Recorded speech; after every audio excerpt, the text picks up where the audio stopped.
been alive for 40 years, and I've got a lot of stories. So I'm going to try and like move through them and hit on the most poignant ones. I figured I'd start with a poem because you'll see how it's relevant. It's not my successes that gave me confidence. It's not the wins and triumphs. What has made me fearless is the pain, the scars I received while beaten or falling down. What gives me confidence is that I have been tested and endured, made stronger each time I push myself up. No, it is not my successes. It is my knowledge that whatever may come, I am unstoppable. So my journey has been a long one. If I can go back to even as a kid, I remember, I'd be at school and I'd be making like bracelets and stuff like this and selling them to my friends for $5 or necklaces. When we moved to Kansas City, I was building dog houses and selling those to people and just advertising it in front of my yard. That kind of continued on even in high school, where I write poetry as kind of just a fun pastime, and some of my friends noticed that, and then they'd hire me to write poems for their girlfriends, which I didn't have, so I had plenty of time. And then in college, there was I was a fairly good drawer at that time, so I'd like draw these and make T-shirts and sell those to my friends. So I've kind of always been an entrepreneur, but also, part of a big influence in my life was my dad, and he was, an Air Force guy. He, spent 26 years in the Air Force, and really kind of impressed upon me that, work hard in school, get good grades, go to college, get into the Air Force, hopefully go to the Air Force Academy, play football there, blah, blah, blah. And so I kind of, had this whole life track of becoming a pilot in the Air Force, and I was going to do that. I had this all mapped out in my head, become a pilot in the Air Force, do that for, 20 years, get out, then work for the airlines. And then when I was about 40, 45 years old, I would, finally quit all that, and I'd be able to start my own business, because it's something that had always been a dream of mine, is to be a business owner. I guess what kind of turned that all on its head is, first of all, I hurt my back really bad when I was in college, and I ended up having to have my first back surgery back then when I was 23 years old. And that basically took away my pilot slot that I had, and got changed into a different career field in the Air Force after that. But my junior year, a girl I was dating at the time, she was kind of an entrepreneur. She had a mortgage business, and she gave me this book called Rich Dad, Poor Dad. And it was like the very first entrepreneurial book I read. And I remember reading it the first night she gave me. Probably halfway through, my brain just exploded of like, oh my God, I don't have to wait until I'm 40, 45 years old to start this process. Now I can be an entrepreneur now. So I graduated, luckily and unluckily, at the military at that time. They had to get rid of like 40,000 officers in captain and below pay grades. And so I saw kind of the writing on the wall that, my particular career field, I think they were getting rid of like 80% of them. So I was like, well, I might as well get out and kind of start this journey. So I got out of the Air Force. I crossed over into the reserves. I ended up doing the reserves for about 8 more years beyond that. But my very first job was working at Remax International as their technology consultant. The whole time I was there, I was just basically writing up my first business plan. And I hope you guys don't do this. I hope I'm not recommending something that you don't recommend, but like, I honestly, that's just like what was out there at the time. Is like, if you want to start a business, you got to write a business plan. Like, these were like 100-page documents, and I bought software to write this business plan. I spent like the whole 11 months that I was working for Remax International writing up this business plan. And then as soon as I got my first angel investor, I just booked it out of there. And just from a mistake I learned at that time, is $60,000 is not enough to build what we were trying to build. It was basically kind of like a mesh between, my first business was called Bazential, and it was a mesh between LinkedIn, Facebook, and, basically giving every business owner their own, website and platform. It was just kind of like templated and stuff like that, and very easy to use, so business owners could use that. But we tried to build that off of a $65,000 angel investment. Ran into tons of problems. It ended up lasting like 18 months, and finally we never actually even got a beta version of that product out there. And so one lesson that I learned from that was definitely don't quit your day job too soon. Definitely don't quit your day job too soon. And then also, big lesson in feature creep. Like, as a young entrepreneur, you think you can kind of do everything, and you're going to have all these different things, and it's going to solve all these problems, and you're doing all this stuff to make it absolutely perfect because it's your baby. And I just requested that the team of developers that I had, working with me, I was just requesting like way too much stuff, asking them to like build something that was, Frankenstein, and it just didn't work out. And that's what I would say delayed us, was my fault in that. From there, closed that down, and then basically like a week later, one of my friends invited me to this marketing conference. And the whole time I was trying to start the previous business, I was learning like marketing and, trying to get, people that would be our first beta users and all that stuff. And so when I went to this marketing conference, I was like, I know how to do that. I know how to do that. Oh, that's cool. And then I came away from that marketing conference, and the next, day after I got home from it, I was like, I'm going to start a marketing business. And so within like a couple of weeks, I had, a handful of clients that were working with me. So things were going great. I did that for about a year and a half. And then that girl that was my girlfriend and, handed me that book, she ended up becoming my wife. And we basically, looked at her business, looked at all these things that I had learned on the marketing side, and just saw a huge opportunity to basically, the concept was like virtualize the mortgage business. Like traditionally a mortgage officer, what they'll do is they have to go to real estate offices, they have to schmooze real estate agents, bring cookies, try to get the real estate agent to come with them and buy them a coffee and stuff like that, and try and get their business through that relationship. Where what we did is we took all the knowledge that my ex had and virtualized it and created a video marketing campaign where every other week we'd send out like an educational video on marketing things that real estate agents can do, different loan programs they can use to sell their clients easier. And it just kind of blew up. We went from probably 20 emails that we were sending to over 18,000 in about 18 months. And we went from $140,000 business to a $600,000 business within a matter of 18 months. So combining those experiences and combining those talents, it really paid off. And that would be like what I'd say was success. Unfortunately, so now we're looking at like probably like 6 years ago or so, we grew big and we grew fast. And unfortunately, it just took its toll on our relationship. And so that's just one thing to be aware of, is you want to be an entrepreneur. We're very ambitious people, stuff like that. And as an entrepreneur, your life is like this a lot just because you're a business. And so if you, that can hurt your relationships. You need to be aware of that, and both, how you conduct yourself and the people you choose and all that kind of stuff.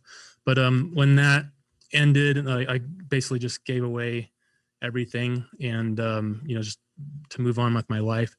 And that was like obviously a really hard time in my life. So I decided I wanted to do something kind of soul rejuvenating. And I said, I've always wanted to, do volunteer work abroad. And so I ended up going to Kathmandu, Nepal. And there was in 2015, there's these really, really awful earthquakes that took out like half, villages and just killed people and stuff like that. And so there was this opportunity to go into a remote village and rebuild the school. And so I went and did that program, but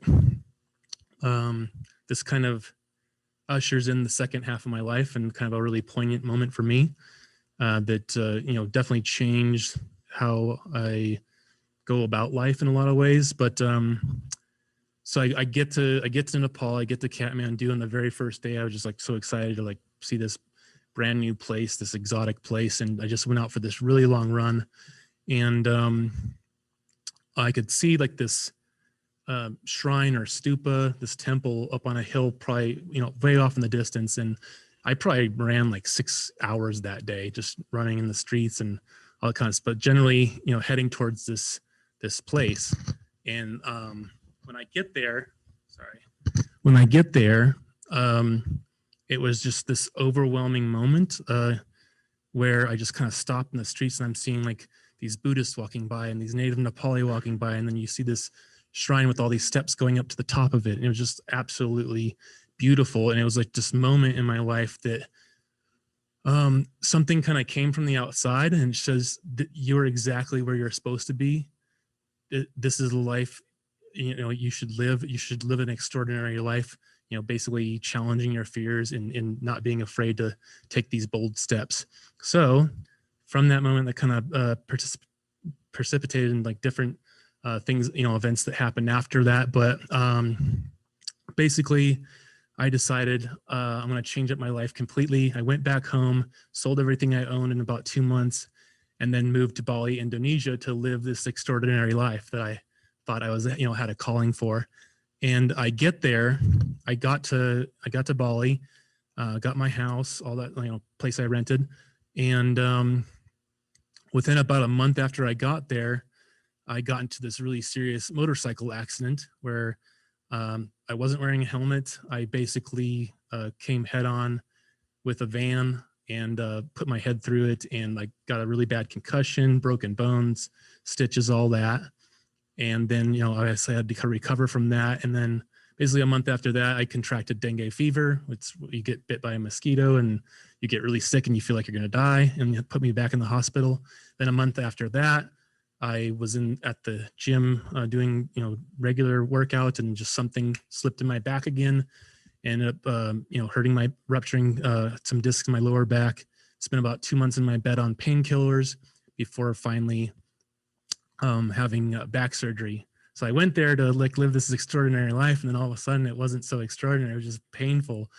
Went to have back surgery, came back to Bali, and that's when basically I started having these anxiety attacks. And I also started waking up each morning like with this pain in my head, a migraine, and my pain in my jaw. And it just kept happening. And I did some research and found out this is most likely bruxism, which is when you grind or clench your teeth at night. And so basically this kept happening. I asked myself of like, I don't, the doctors here, I'm not sure how, how they'll deal with this stuff like that. And, I want to cure this. I don't think a mouthpiece is going to help me get rid of this. And so maybe with my psychology background, I can build a device to help me stop this, that can make me aware of it subconsciously, maybe while I'm sleeping. And then, I over time learn to stop subconsciously. Your brain, once it receives these signals, it'll stop. It's called biofeedback.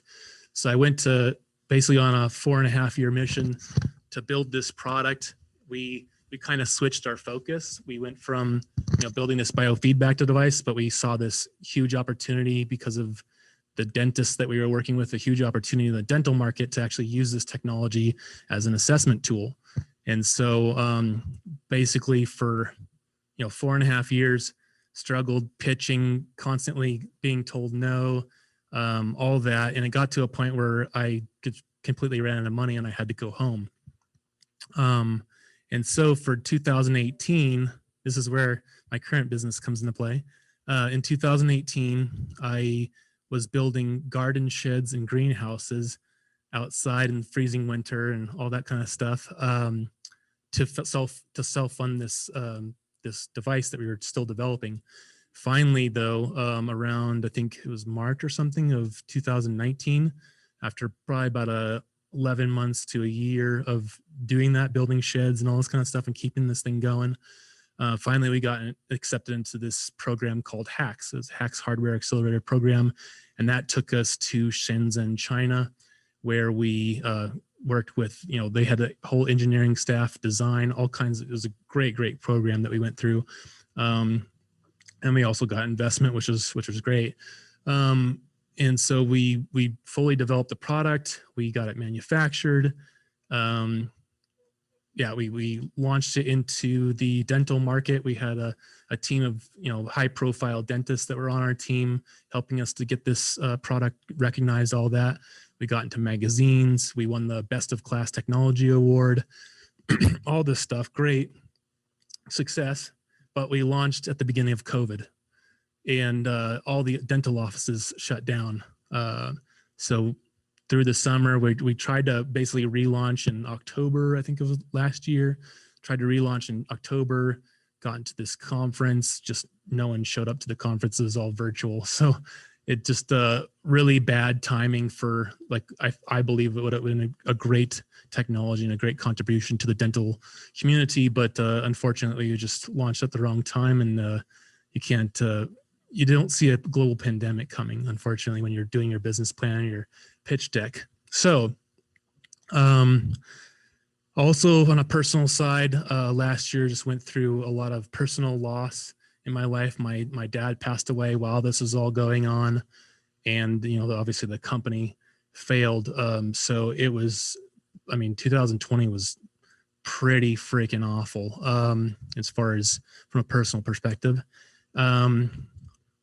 But luckily the partners that I have, I specifically chose them. Like I kind of went through an interview process, just spending time with them before I even chose them. I noticed that each one, both Trevor and Andre, they're stubborn. Like they're stubborn like me. If there's a problem, they'll just keep like coding it, or they'll keep working on the thing. They'll forget to eat lunch. Like they're that type of people. So I knew these guys were going to be good when I got them, and they proved me that even more as I was going through all the stuff, personally and the business feeling, stuff like that. We all got together and we said, we want to continue working together. We like working together. What's something else we can do? Because this thing's about, it's going to end at the end of the year. We've ran out of funding by that point. What else can we work on? And so we probably pitched each other like 40 ideas over the course of like about a month, just meeting once and twice a week to pitch each other different ideas of things we could work on together.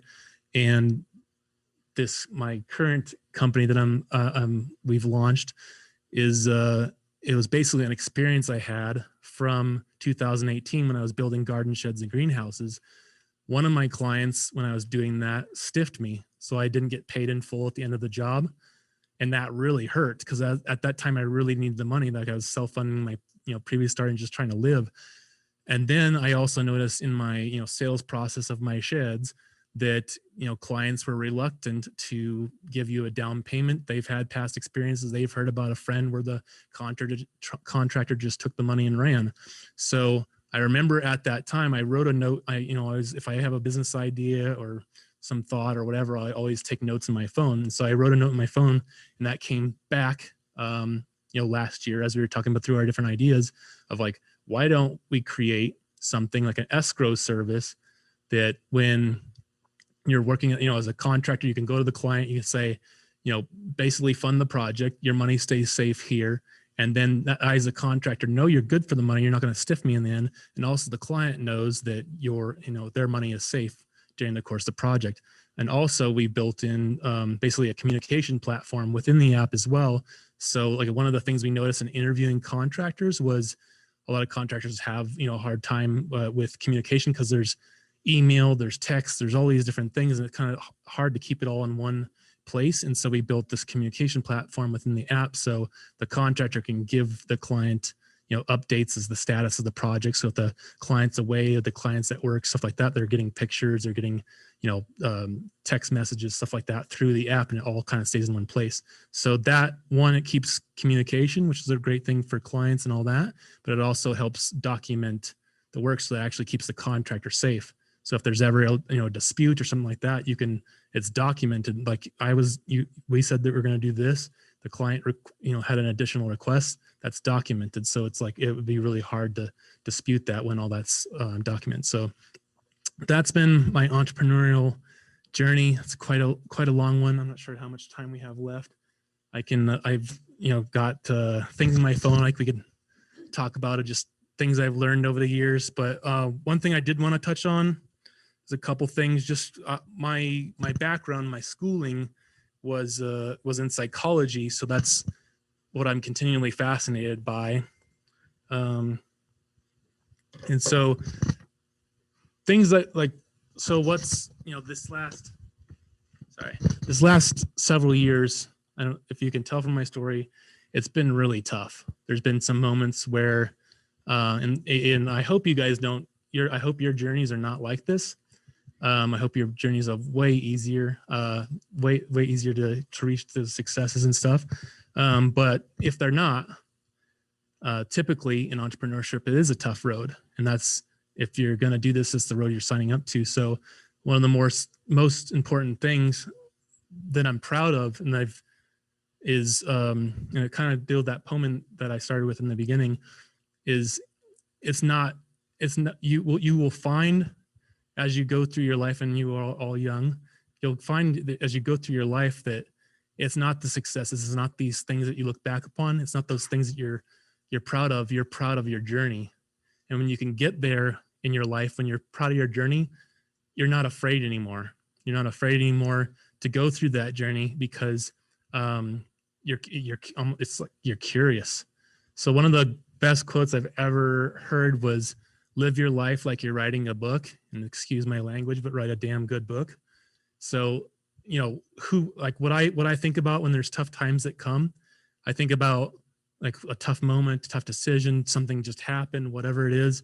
I think about if I was reading a book about this character, Brock, he's a little crazy, but if I was reading a book about him, what would I want him to do? What would inspire me as I'm reading it? And that's usually leads me to the course of action that I take. Another point, as far as this, how much time do I have? So yeah, maybe like five more minutes. Okay. It's just really cool. Like, it's just fun to see like how your kind of life plays out and the little lessons you learn, how you can apply those.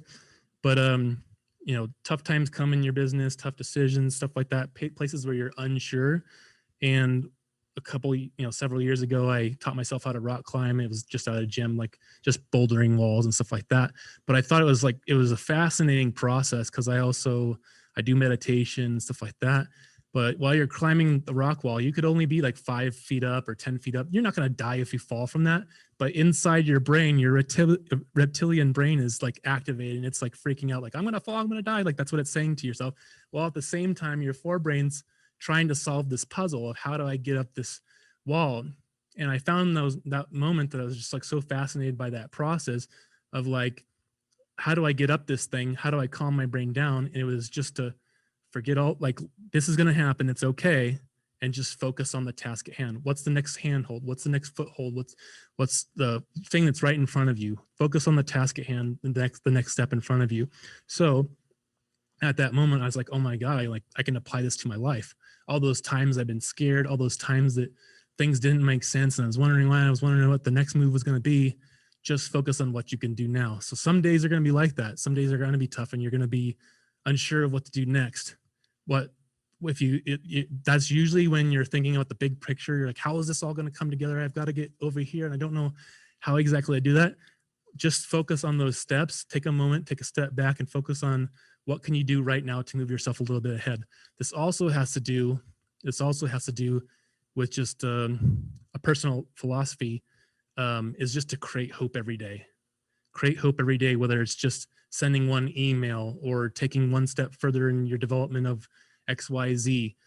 Do one thing at least, even on those bad days. If you're going through something, take one step forward, create hope, send an email, do this, talk to this person, call this person, whatever you got to do. And those little things, they create hope that gets you to the next day. And you keep doing that, keep doing that, keep doing that. And that's how you move forward. This thing would have never came into reality. That would have never happened had I not, through many, many moments in just that, ventures journey, if I would have just on some days just stopped. And so that's all the lessons I have for you guys. Hope you enjoyed the story. It's definitely an entertaining one. Maybe one day I will write that book.